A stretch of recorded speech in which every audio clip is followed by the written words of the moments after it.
Hi, today we're going to be looking at Chapter 13 of Northhouse's book on leadership, and this chapter is entitled The Psychodynamic Approach.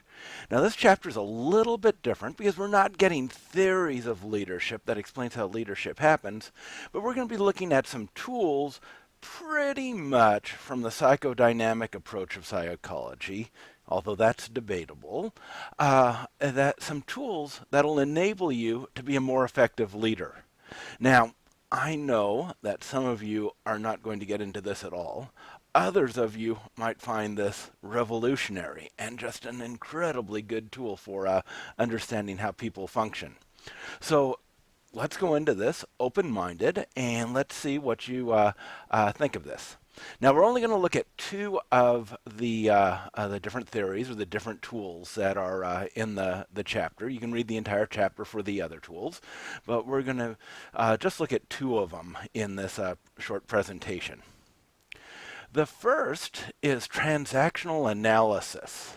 And that was developed by a guy named Eric Berne in the 60s and 70s, kind of in the hippie era, and it was quite popular.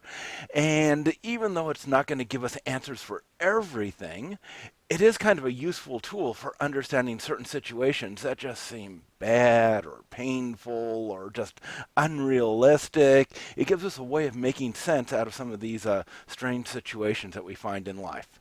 And so it's called transactional analysis, and this is where we're analyzing the transactions between two people.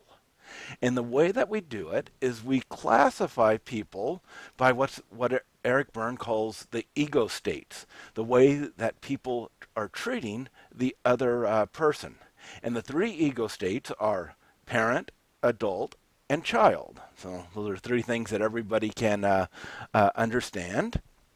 So that's a parent is acting like a parent and telling other people what they should do.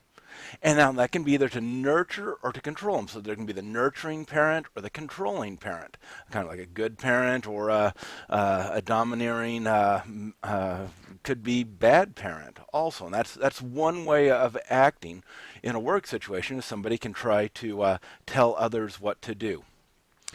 Now, at the other end is the child, and that's a child acting needy of somebody else. They can be either a rebellious child or an obedient child as they react to the parent. The rebellious child wants to do something other than what the parent wants. The obedient child does what the parent wants. And then the third way of third ego state that we can have in our transactions is the adult. And that's acting responsibly, doing what we're supposed to, taking responsibility for our actions, not blaming other people, and treating other people responsibly and with respect also, not telling them what to do, but dialoguing with them and understanding their point of view, listening to them, taking into consideration their point of view and what they want.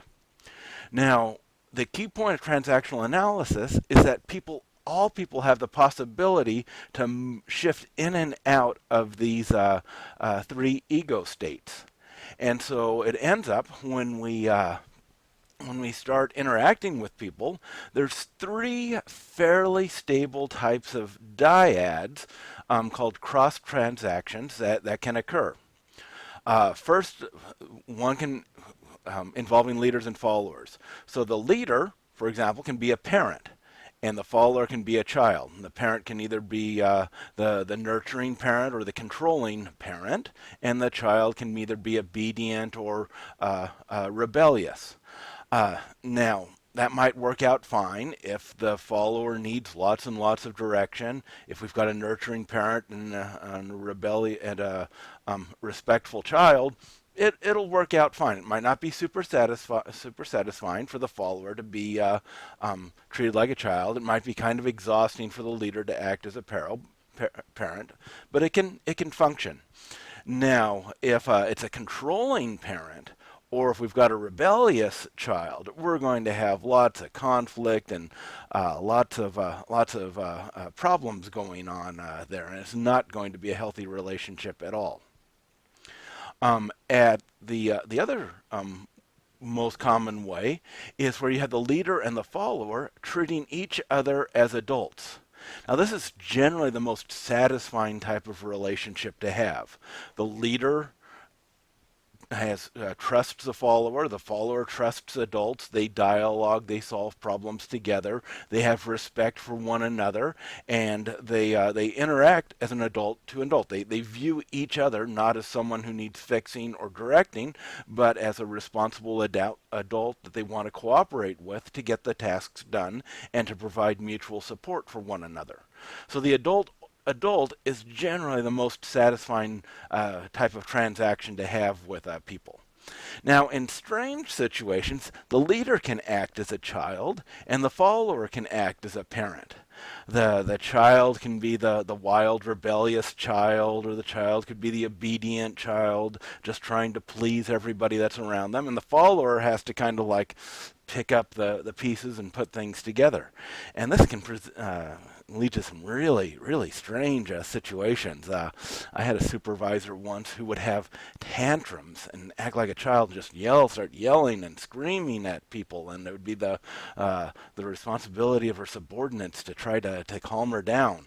Just a really unhealthy and unsatisfying type of situation. Whereas in the adult to adult transaction, both people have respect for each other. Differences are dealt with through problem solving, through negotiation, through mutual consideration, and trying to seek the interests that are best for the organization and for the other person. So that's a brief summary of transactional analysis. It can be used in basically any dyadic relationship, any relationship between two people, to see how people are interacting with each other, and to give you an idea of like what could be would be changed to make the relationship and the transactions more acceptable. Now let's talk about personality traits, and we're going to talk about personality types for the remainder of this this talk. Now, personality traits are tendencies of thinking, feeling, and acting, kind of like the regular way that people do things. Now, there's a huge variety of human behaviors, and even within an individual person, there's a huge variety. Sometimes you're going to be talkative, sometimes you're going to be quiet. So when we talk about things like extroversion and introversion, we're just looking at your general tendencies. In some contexts, everybody's going to be talkative. In some contexts, everybody's going to be more introverted. In a library, nobody is an extrovert. Hopefully everybody's really quiet in a library. But we do have personality traits. There are some people that are more talkative, that are more outgoing, that are more friendly. There's other people that are more quiet and listen more. And these are the personality traits are the general tendencies that we have over long periods and many different contexts. Now, the way that we develop personality traits, they tend to be influenced by our environment, the way that we grow up, especially the people that we grow around. There's a huge genetic component in what we in our personality traits. About 50% of the variation can be attributed to genetics, and then also free will, our own decisions, the values that we choose to have, the choices that we make that become behaviors. So there's a lot of things that influence how we develop our personality traits. And so this means that each individual can be described by a set of characteristics or traits. Some people might be really described very well by these traits. Other people would be described less well. For example, if I say that there's somebody that's quiet and intellectual and organized, you get an idea of somebody there. If I talk about somebody who's talkative and down to earth and spontaneous, you get another idea of what type of person that person is. Now, Carl Jung, he developed a system of personality types that was developed further by Isabel Myers-Briggs, and it describes 4 dimensions that are important in assessing personality. And these four dimensions, they take a while to understand because not all of them are real obvious. The first dimension, supposedly, is where a person derives his or her energy. It can be either internally or externally. And each person is described by a letter depending on which type they are. Internally would be I, externally would be E. A second dimension is the preferred way of getting information, and this could be kind of like sequentially, little by little, through the five senses, what people see and hear, or they could be more intuitively and intellectually oriented towards gaining information. They have what they've taken in and they think about it and they figure things out.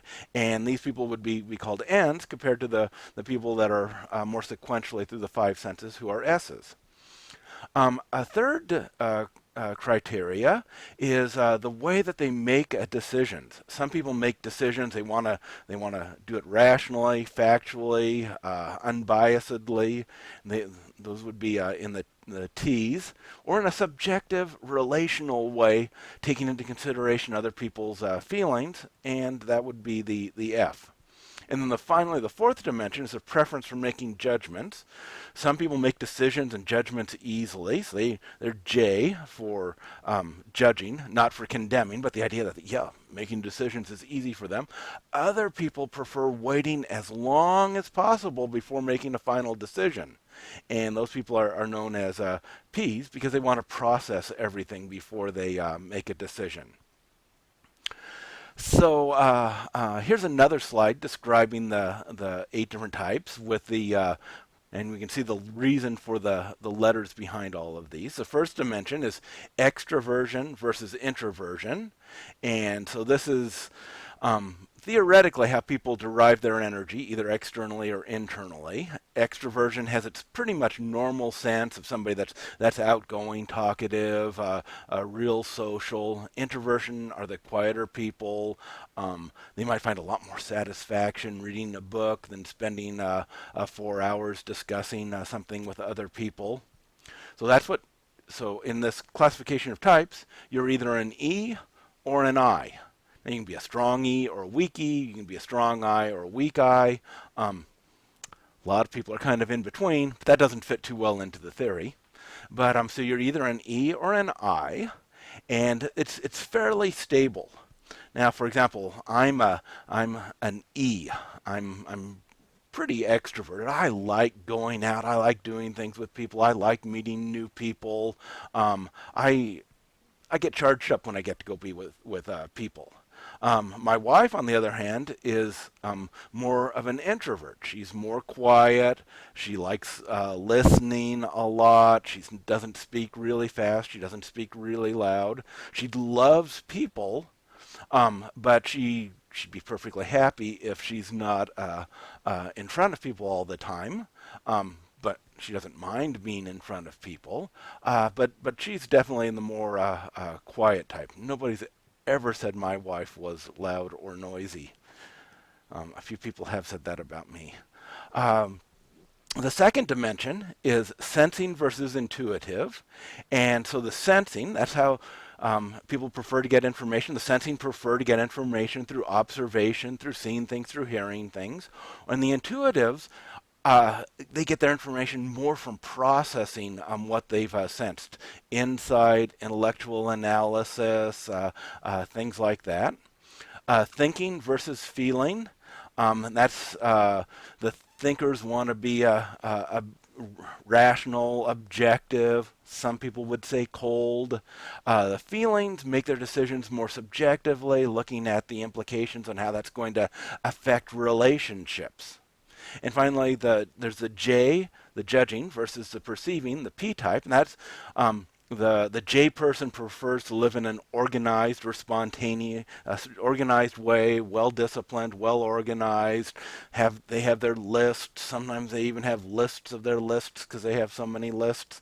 And the P, if they have a list, they might not remember where they put it. Sometimes they tend to want to wait till they've gathered all of the information they possibly can before making a decision. Occasionally people say that the P stands for procrastination. And if you have trouble staying on time, there's a good chance that you're a P. Now, when these different dimensions are combined, we get four different letters, and everybody is put into one of 16 different boxes. Now, generally, it's not a good idea to put people in boxes, but if you don't know somebody really, really well, it's useful to think, okay, what type of person are they? If we don't have these boxes, we're tempted to think people are they go into one of two boxes, either like me or not like me. But by learning what these different 16 combinations are, we can we can start understanding other people. For example, let's look at ISTJs. It says they're responsible, so that's somebody that's introverted, sensing, thinking, judging. So quiet person that tends to get information from what they directly perceive. They prefer to be rational rather than subjective, and they make decisions they make decisions easily and stick with them. It says they're responsible, sincere, analytic, reserved, realistic, systematic, hardworking, trustworthy with sound practical judgment. Now you might think, well, everybody's kind of like that, right?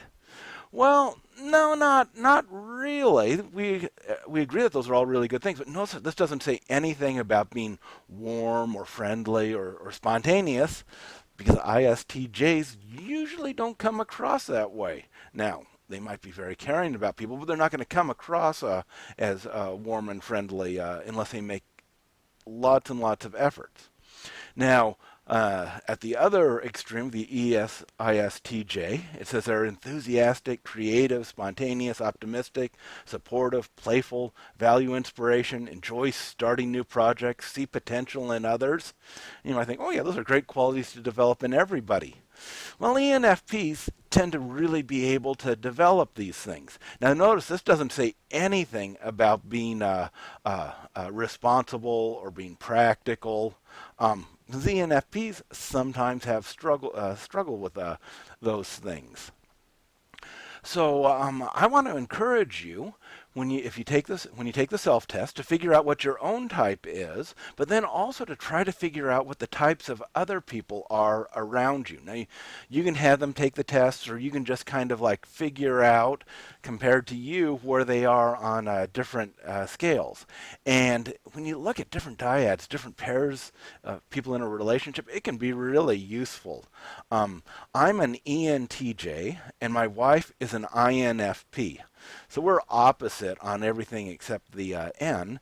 And once we realize that, oh, wow, we really are different on these three different dimensions. I'm more extroverted, she's introverted. I'm more rational and logical, she's more subjective. I'm more planned and disciplined, and she's more spontaneous.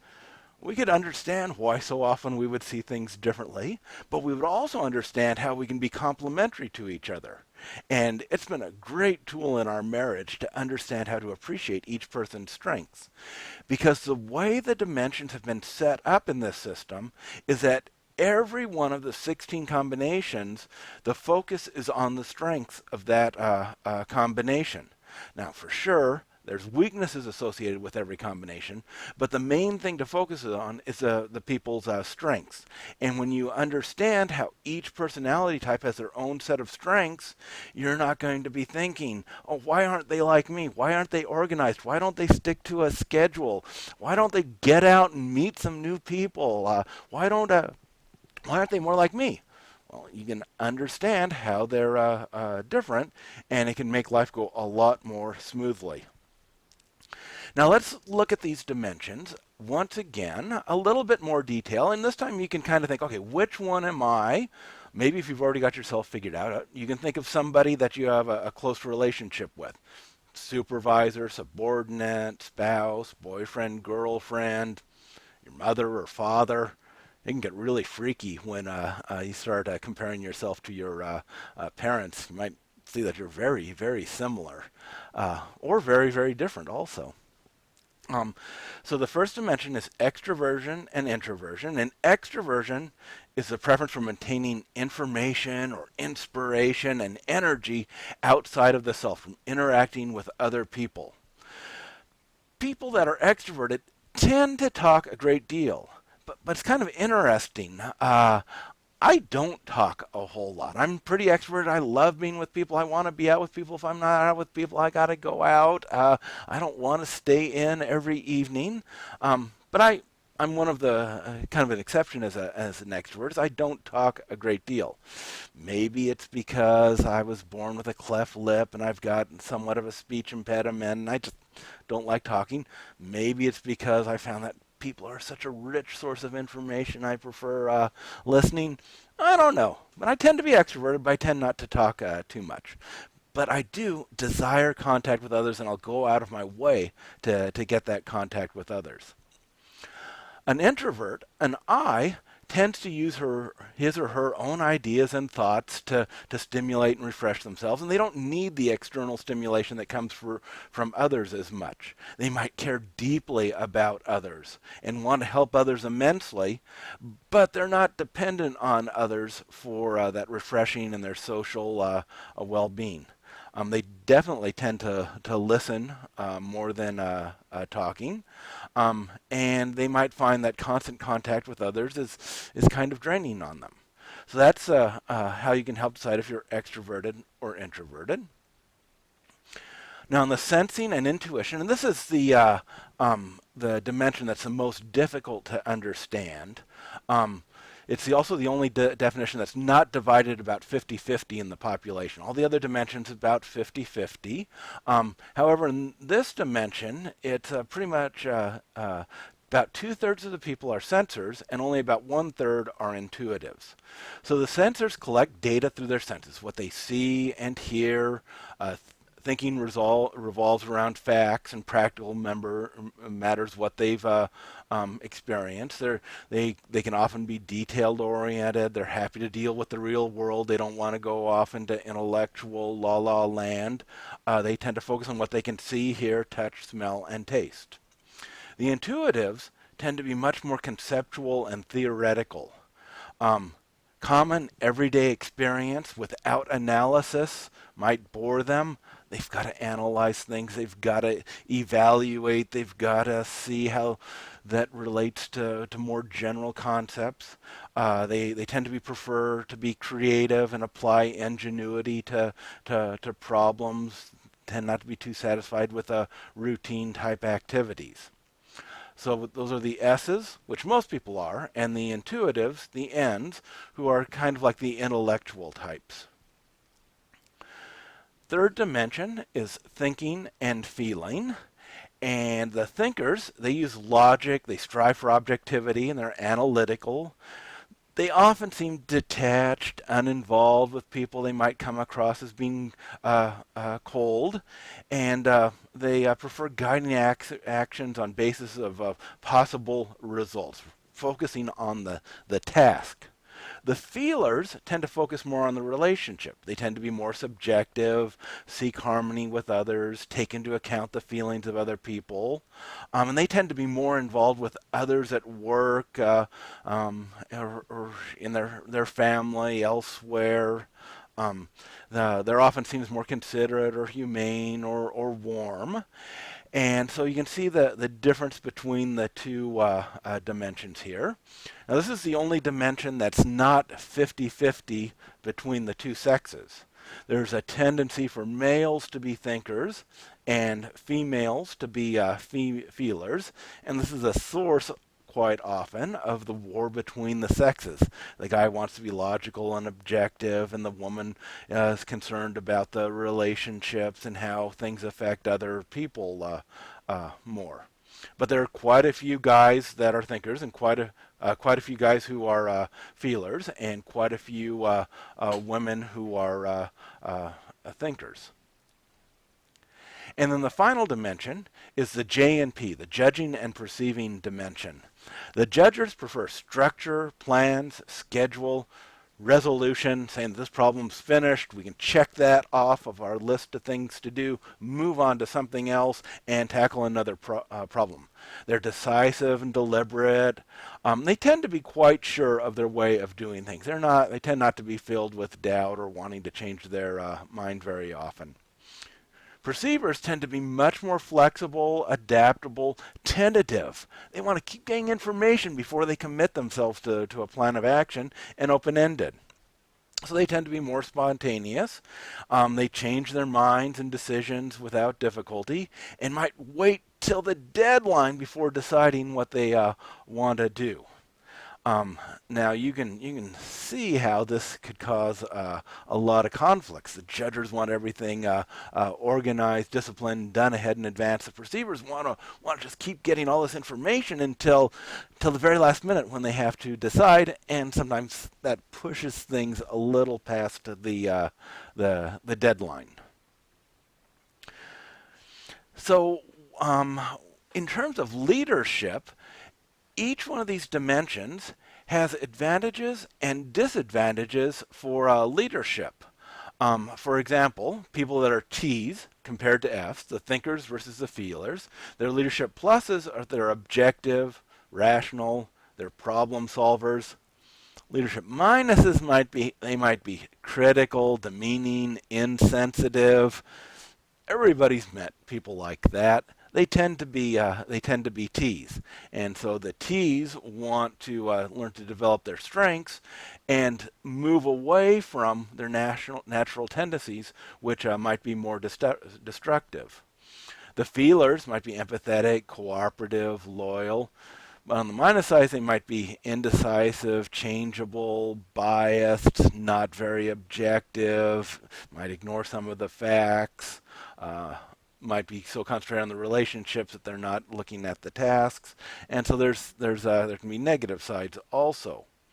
The extrovert can be energizing, communicative, open, real easy to talk to, but that might lead to a communication overload.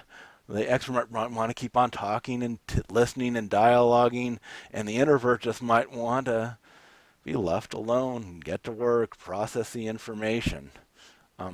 The introvert is quiet, reflective, and thinking, but on the minus side, might be communicative and difficult to read. In fact, in general, if a person's an introvert, it's much more difficult to figure out what their personality is than someone who's an extrovert. The intuitor, the N's, they're the strategic thinker, the future-oriented. They might come across as being hazy and nonspecific because they're so focused on the big picture and the general direction and the strategy of things that the actual details of how to put the different pieces together might not always be obvious. The sensors, the S's, might be practical and action-oriented, focusing on what needs to be done right now, but they might be viewed as kind of unimaginative or have little concern for the big picture of the organization.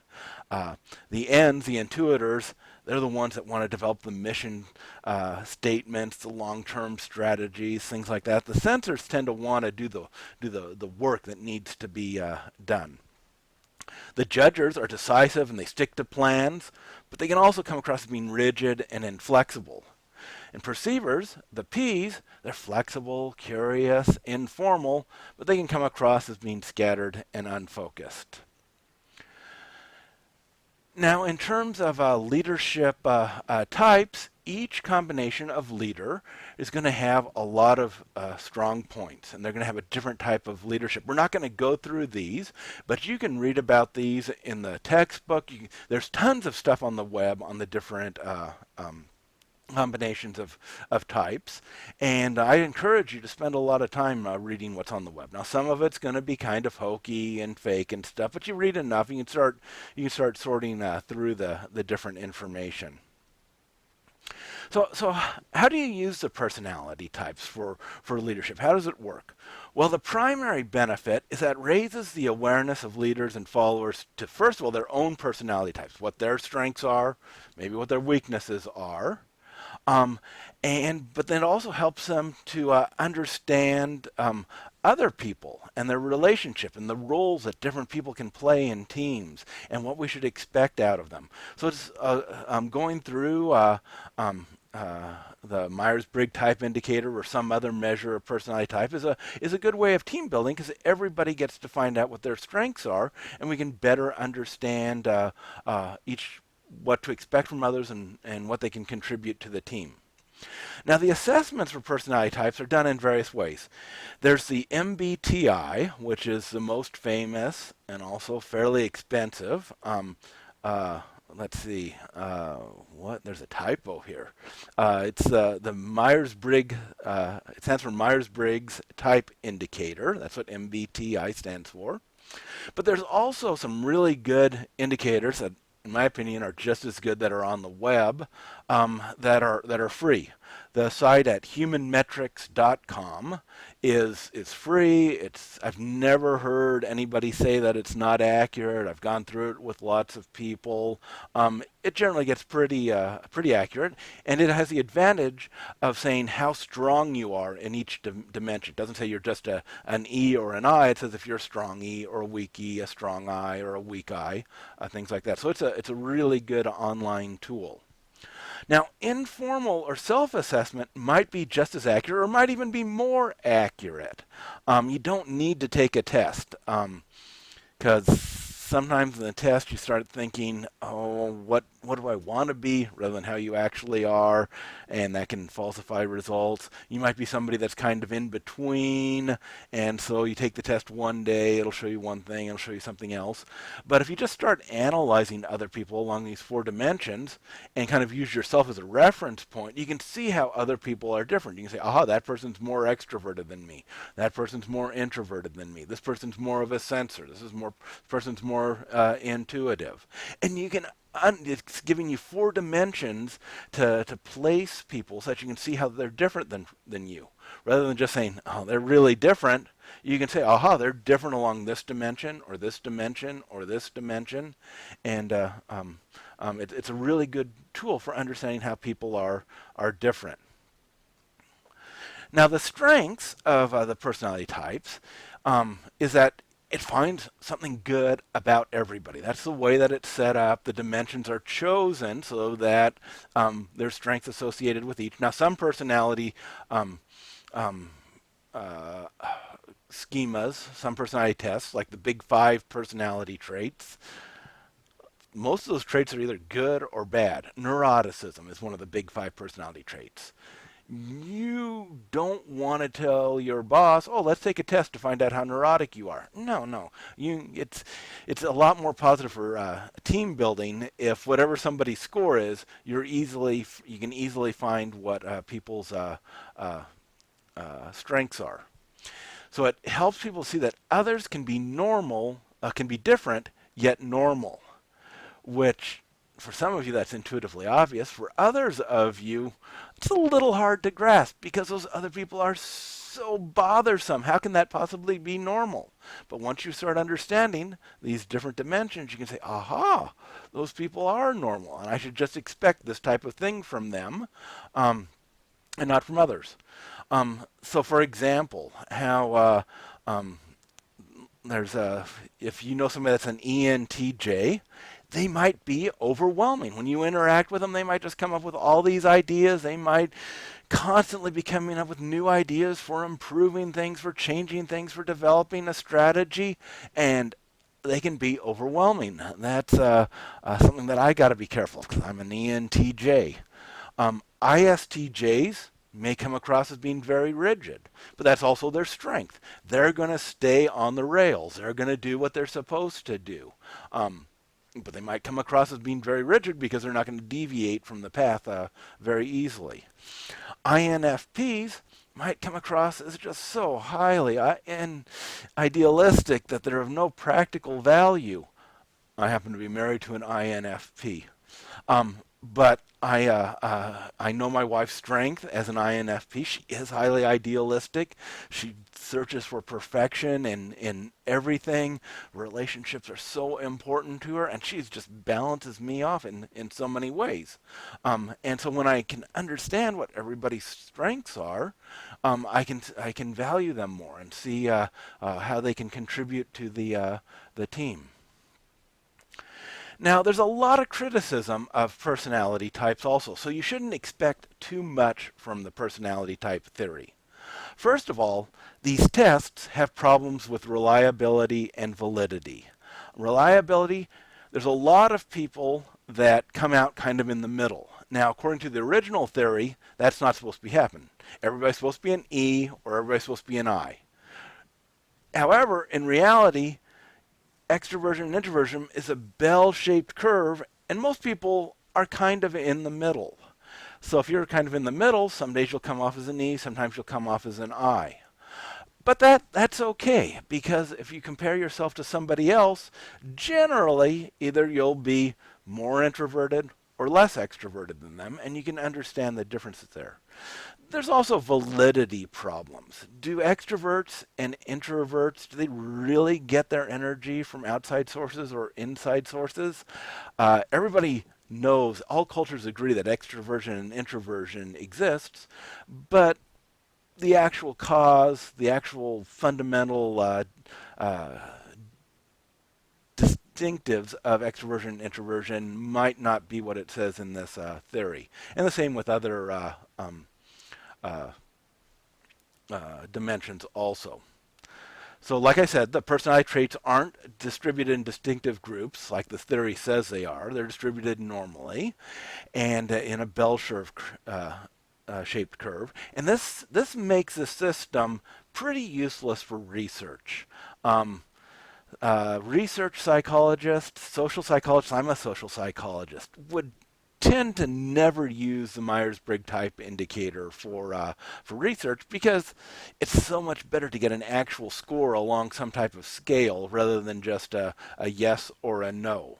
So it really doesn't do much for, you can't really use it in research, and there's other people who says, well, if you can't use it in research, it must not be true.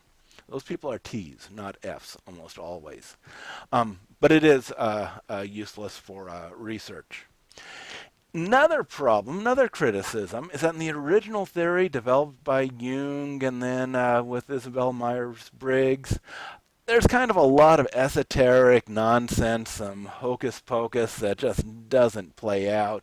When people start talking about type dynamics or dominant or auxiliary functions, it's not clear what they're talking about. The research definitely doesn't indicate that these things happen, and it can just turn into a bunch of psycho mumbo jumbo that really doesn't mean anything.